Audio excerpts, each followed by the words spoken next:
Hey everybody, I'm going to give you a little update on Yvonne. Yvonne, I noticed, was in the park for like the last month in the pavilion, sitting at one of the picnic tables, like all day, every day. And I stopped and asked her if she was homeless.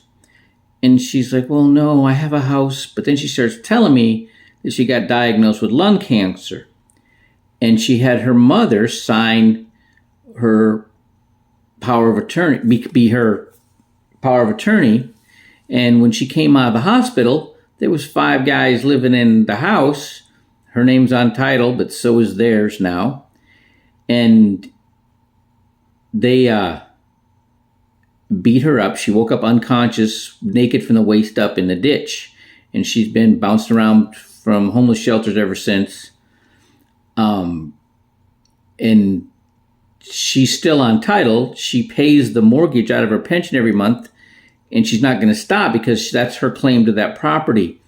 And she's like 62, which she's not old enough to get help from elder abuse, except that she's getting treated for cancer, and then she has to assistance to walk, and so she can get that help, right? But there's like no advocacy to help anybody unless you set it up ahead of time. And that's the importance of estate planning. I got another horror story. My father, when he died, all he had was a 3x5 card in his gun safe that he'd written out by hand as his will. The state of Michigan accepted that, and he gave the property to my 2 younger sisters, and they split. He had 160 acres. One of them got 80 acres with no house. The other one got the other 80 acres with the house and a barn because she liked farming. And then her husband had an affair, and she got suicidal, invited some friends to spend the night because she had these concerns.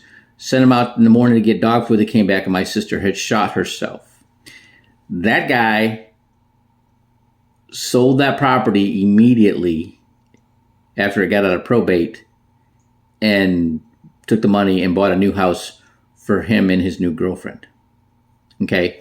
And that's all because there was no trust. There was no protection for situations like that.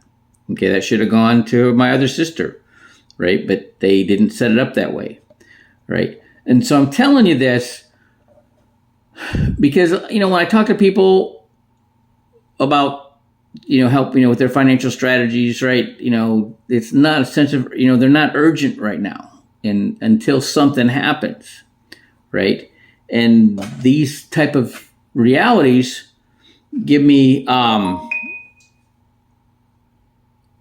reason to tell you that you need to have your estate structured right, and you don't make the executor of your trust a family member, your son or daughter-in-law. That's just going to cause problems. You have a professional fiduciary, okay? Somebody who's, you're protected because they're a licensed fiduciary, and if they do something wrong, you can take action against them. Okay?